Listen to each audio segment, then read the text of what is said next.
স্বাগত দীপ্ত সংবাদে, সাথে আছি আমি নুজহাত রাহনুমা। রোববার থেকে চলছে হামের বিশেষ টিকাদান কর্মসূচি। 6 থেকে 59 মাস বয়সী শিশুরা এই টিকা পাচ্ছে। কেউ আগে পেয়ে থাকলেও চলমান ক্যাম্পেইনে টিকা নিতে পারবে। এদিকে সন্দেহজনক হাম নিয়ে একদিনে দেশে আরও কমপক্ষে 10 শিশুর মৃত্যু হয়েছে। এর মধ্যে 2 শিশুর হামে মৃত্যুর বিষয়টি নিশ্চিত হওয়া গেছে। একই সময়ে সন্দেহজনক হাম নিয়ে হাসপাতালে ভর্তি হয়েছে 654 শিশু। এর মধ্যে 54 জনের হাম শনাক্ত হয়েছে। রোববার স্বাস্থ্য অধিদপ্তরের সর্বশেষ প্রতিবেদন থেকে এ তথ্য জানা গেছে। এই হিসেব অনুযায়ী 4 এপ্রিল সকাল 8টা থেকে 5 এপ্রিল সকাল 8টা পর্যন্ত সময়ের এই সময়ের মধ্যে হামে এর 10 শিশুর যে মৃত্যু হয়েছে তাদের মধ্যে 5 শিশুই কুষ্টিয়ার। এর বাইরে চট্টগ্রাম বিভাগে 2 ও রাজশাহীতে 3 শিশুর মৃত্যু হয়।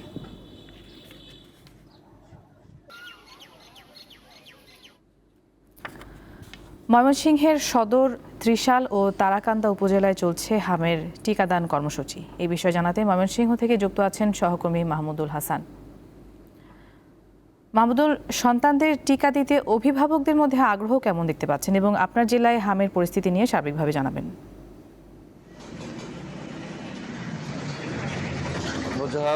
গতকালকে থেকে এই হাম টিকা উদ্বোধন করা হয়েছে। ময়মনসিংহের 3টি উপজেলা, ময়মনসিংহ সদর, ফুলপুর এবং ত্রিশাল, এই 3টি উপজেলার মোট 74টি কেন্দ্র নির্বাচন করা হয়েছে টিকা প্রদানের জন্য এবং গতকাল থেকে কিন্তু এই 74টি কেন্দ্রেই টিকা প্রদান করা হচ্ছে। এবং আমি একটা বিষয় আপনাকে জানিয়ে রাখি, ময়মনসিংহে হামের যে আতঙ্ক ছড়িয়ে পড়েছে সেই আতঙ্কে আসলে অভিভাবকরা খুবই উদ্বিগ্ন এবং টিকার প্রতি তাদের ব্যাপক আগ্রহ। গতকালকে আমরা প্রতিটি কেন্দ্রেই দেখেছি দীর্ঘ লাইন ধরে অভিভাবকরা তাদের শিশুদেরকে টিকা প্রদান করিয়েছেন। আমরা সকালে আজকে জেলা সিভিল সার্জন কার্যালয়ে যোগাযোগ করেছিলাম। তারা জানিয়েছেন তাদের যে লক্ষ্যমাত্রা ছিল তার চেয়ে বেশি টিকা গতকালকে গ্রহণ করেছে। 3টি উপজেলায় মোট 11,111 জন শিশুকে টিকা তারা প্রদান করেছেন। তাদের লক্ষ্যমাত্রা ছিল 11,000-এর মতো, অর্থাৎ তাদের লক্ষ্যমাত্রার চেয়ে বেশি টিকা কিন্তু তারা প্রদান করতে সক্ষম হয়েছেন। এবং সিভিল সার্জন অফিস থেকে জানানো হয়েছে যে টিকার যে চাহিদা এবং আগ্রহ মানুষদের, তাদের যে মোট লক্ষ্যমাত্রা রয়েছে 1,64,000, তা হয়তো ছাড়িয়ে যেতে পারে, এমনটাই আমাদেরকে জানিয়েছেন। আপনি জানেন যে গত 17 মার্চ থেকে ময়মনসিংহ অঞ্চলে হামের ব্যাপক প্রাদুর্ভাব দেখা দিয়েছে।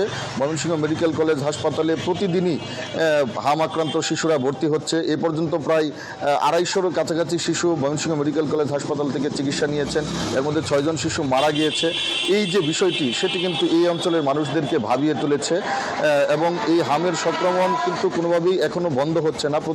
আজকেও কিন্তু হাসপাতালে অনেক শিশুরা হাম আক্রান্ত হয়ে ভর্তি হয়েছেন। আরেকটি বিষয় জানিয়ে রেখে, আমরা বেশ কয়েকজন অভিভাবকের সাথে কথা বলেছিলাম। তারা বলেছেন যে এই হাম থেকে সুরক্ষিত থাকবেন বলেই তারা আসলে টিকা দিতে আসছেন এবং তারা অনেকটা নিশ্চিন্ত বোধ করছেন। বলছেন যে আসলে হামের টিকাটা যখনই তারা গতকালকে দিয়েছেন, এরপরেই অভিভাবকরা বলছেন যে এই টিকাটা পাওয়ার পরে আমাদের মধ্যে কিছুটা স্বস্তি বা নিশ্চিন্ত বোধ করছি আমরা, কারণ আমাদের শিশুদের হয়তো হাম হবে না। তো এই আগ্রহটি কিন্তু সবার মধ্যে রয়েছে। এই যে হাম আক্রান্ত শিশুদেরকে নিয়ে অভিভাবকদের যে দুশ্চিন্তা ছিল, এই টিকা প্রদানের মাধ্যমে সেটি দূর হবে বলে এই এলাকার মানুষ মনে করছেন। নজহাত, এই ছিল আমার কাছে হাম টিকার সর্বশেষ অবস্থা। জি মাহমুদুল, ধন্যবাদ আপনাকে। মধ্যপ্রাচ্য যুদ্ধের সবচেয়ে বড় প্রভাব পড়েছে দেশের জ্বালানি তেলের ওপর। এর ফলে নিত্যপণ্য উৎপাদন, সরবরাহ ও পরিবহন বাধাগ্রস্ত হচ্ছে। এই অবস্থায় এককভাবে জ্বালানি তেলের ওপর নির্ভর না করে কয়লা ও সৌরশক্তির ব্যবহার বাড়ানোর কথা বলছেন বিশেষজ্ঞরা। এলএনজি আমদানির ক্ষেত্রেও বিকল্প উৎস খোঁজার তাগিদ তাদের। মধ্যপ্রাচ্য যুদ্ধে দেশের অর্থনীতি নিয়ে ধারাবাহিকের দ্বিতীয় পর্ব দেখুন আজ। দেশের চলমান জ্বালানি তেল সংকটের মধ্যেই সরকার বারবার বলছে জ্বালানি তেলের কোনো সংকট নেই, অথচ গণমাধ্যমের খবর বলছে অসংখ্য পাম্প বন্ধ, আর যেগুলো খোলা আছে তার সামনে যানবাহনের দীর্ঘ সারি।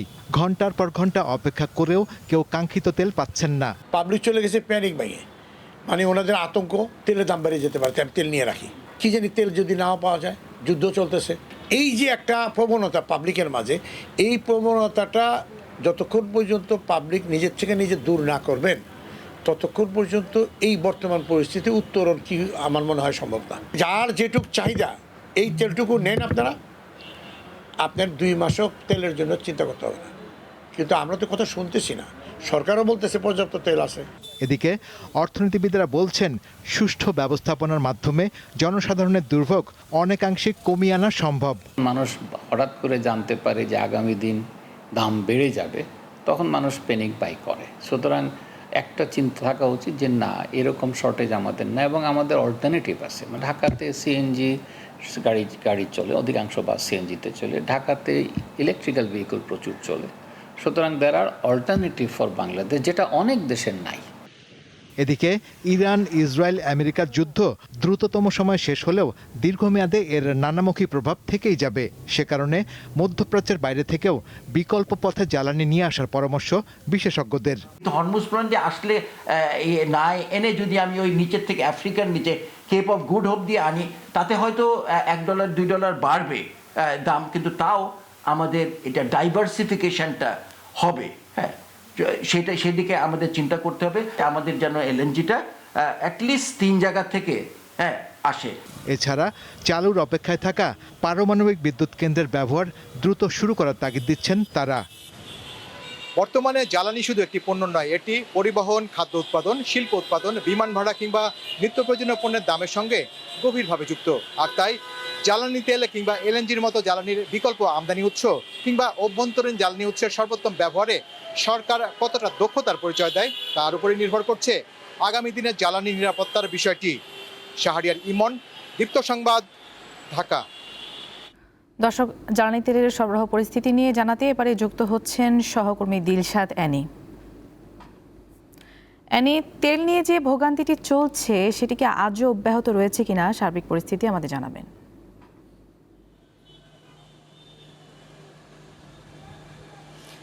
আসলে গত 1 মাস ধরে মধ্যপ্রাচ্যের যুদ্ধের কারণে যে অবস্থা চলছে সারা বিশ্ব জুড়ে, তার প্রভাব কিন্তু বাংলাদেশেও পড়েছে, এবং গত 1 মাস ধরে আমরা দেখতে পাচ্ছি কোনো ধরনের উন্নতি হয়নি।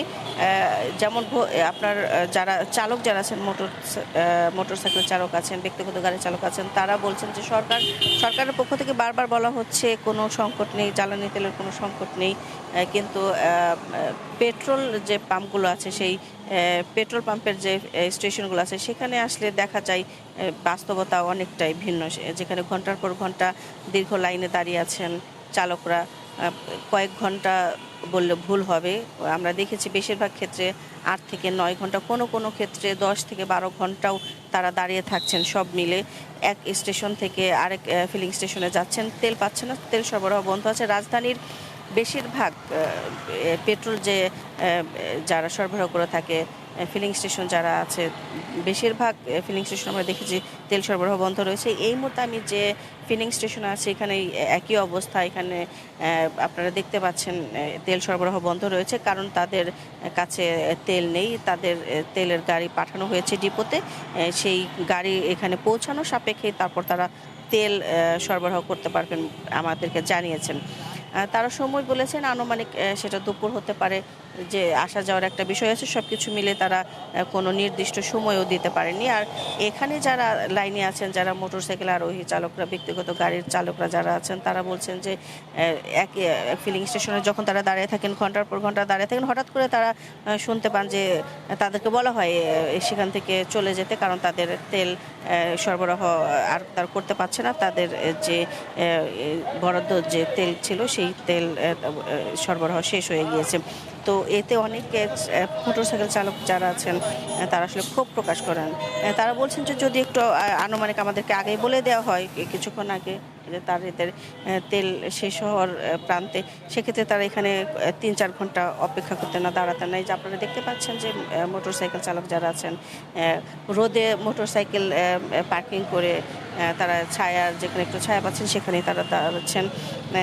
তাদের তো প্রশ্ন হচ্ছে যে সরকার বারবার বলছে, কিন্তু চালকরা এসে ভোগান্তির শিকার হচ্ছে, তারা কোনো ধরনের পরিবর্তন দেখতে পায়নি, যেটি তারা অভিযোগ করেছেন। আর আমরা দেখেছি যে বেশিরভাগ যে ফিলিং স্টেশন যেগুলো আছে বনশ্রী, তেজগাঁও, সাত রাস্তা, উত্তরা এবং গুলশানের দিকে আমরা দেখেছি, আসাদ গেটের দিকেও দেখেছি, বেশিরভাগ ফিলিং স্টেশনে কিন্তু তেল সরবরাহ বন্ধ রয়েছে। তো সার্বিক চিত্র কিন্তু একই রকম আছে, কোনো ধরনের পরিবর্তন নেই। মানুষ ঘন্টার পর ঘন্টায় দাঁড়িয়ে আছে, তীব্র আমরা রোদ দেখতে পাচ্ছি, কড়া রোদেও দাঁড়িয়ে আছে এবং কোনো এখন পর্যন্ত 1 মাস ধরে আমরা যে সংকট দেখতে পাচ্ছি পেট্রোল পাম্পগুলোতে, সেই একই অবস্থা আজকেও আছে। তো এই ছিল সবশেষ পরিস্থিতি। দর্শক, আমরা শুনছিলাম, সরাসরি যুক্ত ছিলেন সহকর্মী দিলশাদ অ্যানি। আন্তর্জাতিক প্রসঙ্গ। হরমুজ প্রণালী কখনোই আগের অবস্থানে ফিরে যাবে না বলে সতর্ক করেছে ইসলামিক রেভলিউশনারি গার্ড কোরের নৌবাহিনী। রোববার রাতে সামাজিক যোগাযোগ মাধ্যম এক্সে এক বিবৃতিতে আইআরজিসি জানায়, সাম্প্রতিক আঞ্চলিক পরিস্থিতি এমন এক নতুন বাস্তবতা তৈরি করেছে যেখানে যুক্তরাষ্ট্রের নেতৃত্বাধীন বহিঃশক্তিগুলো ইরানের সমুদ্রসীমায় আর প্রভাব বিস্তার করতে পারবে না। এদিকে ইরানের রাজধানী তেহরানের একটি বিশ্ববিদ্যালয়ে হামলা হয়েছে। এরপরই তেহরানের কিছু এলাকায় গ্যাস সরবরাহ বন্ধ হয়ে গেছে। বর্তমান পরিস্থিতিতে যুক্তরাষ্ট্র, ইরান ও আঞ্চলিক কয়েকটি মধ্যস্থতাকারী দেশ সম্ভাব্য ৪৫ দিনের একটি যুদ্ধবিরতির শর্তাবলী নিয়ে আলোচনা করছে বলে জানিয়েছে যুক্তরাষ্ট্রের অনলাইন সংবাদ মাধ্যম এক্সিওস।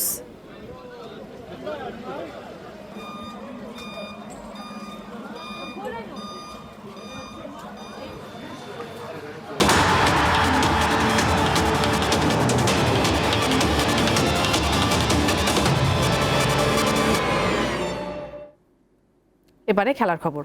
যুক্তরাষ্ট্র নয়, সহ আয়োজক দেশ মেক্সিকোতে ম্যাচ স্থানান্তর করলে বিশ্বকাপে অংশ নেবে ইরান। আসন্ন ফুটবল বিশ্বকাপে অংশগ্রহণ নিয়ে আবারও নিজের অবস্থান পরিষ্কার করেছে তেহরান। রোববার তুরস্কের সংবাদ মাধ্যম আনাদোলুকে এমনটা জানিয়েছেন ইরানের ক্রীড়ামন্ত্রী আহমদ দনিয়ামালি। তিনি জানান, ইরানের ফুটবল ফেডারেশন এরই মধ্যে ফিফার কাছে এই বিষয়ে অনুরোধ জানিয়েছে, তবে এখনও কোনো সাড়া মেলেনি। আগামী 11 জুন থেকে বিশ্বকাপ শুরু হবে। সূচি অনুযায়ী ইরান তাদের প্রথম ম্যাচে 16 জুন লস অ্যাঞ্জেলেসে নিউজিল্যান্ডের মুখোমুখি হবে। এরপর 22 জুন একই ভেন্যুতে বেলজিয়ামের বিপক্ষে খেলবে এবং 26 জুন সিয়াটলে তাদের শেষ গ্রুপ ম্যাচ অনুষ্ঠিত হবে।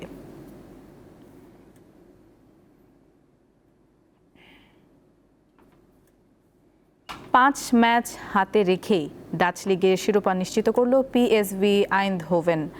রোববার লিগ টেবিলের নিচের সারির দল ভেলেন্ডামের মাঠে গোলশূন্য ড্র করে ফেইনোর্ড, তাতেই শিরোপা নিশ্চিত হয়ে যায় আইন্ডহোভেনের। নেদারল্যান্ডসের এই শীর্ষ লিগে 29 ম্যাচে 23 জয় ও 2 ড্রয়ে চ্যাম্পিয়ন আইন্ডহোভেনের পয়েন্ট 71। তাদের চেয়ে 17 পয়েন্ট কম নিয়ে 2-এ রয়েছে ফেইনোর্ড। এই নিয়ে টানা তৃতীয়বারের মতো শিরোপা জিতল আইন্ডহোভেন।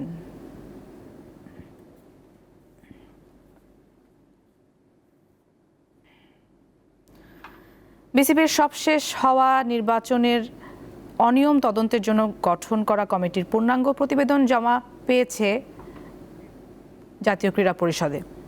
যুব ও ক্রীড়া প্রতিমন্ত্রী আমিনুল হক জানান, আইসিসির কাছে এই প্রতিবেদন জমা দেওয়া হয়েছে। রোববার প্রথমবারের মতো সাভারের বিকেএসপি পরিদর্শন শেষে সাংবাদিকদের এই কথা বলেন তিনি। এ সময় বিকেএসপির প্রশিক্ষণার্থীদের শারীরিক কসরত এবং 21টি ক্রীড়া বিভাগের ডিসপ্লে উপভোগ করেন প্রতিমন্ত্রী। পাশাপাশি বিভিন্ন ভেন্যু ঘুরে দেখেন ও প্রশিক্ষণার্থীদের সাথে সরাসরি কথা বলেন তিনি।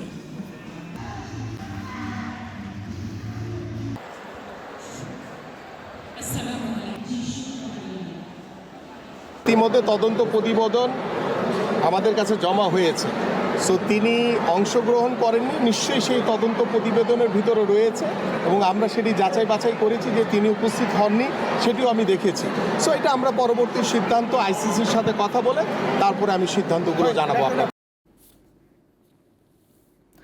দর্শক, এই ছিল এখনকার মতো। পরের সংবাদ বেলা 12টায় দেখার আমন্ত্রণ। এছাড়া আরও তথ্যের জন্য চোখ রাখুন দীপ্ত ডিজিটাল প্ল্যাটফর্মগুলোতে। ধন্যবাদ সবাইকে।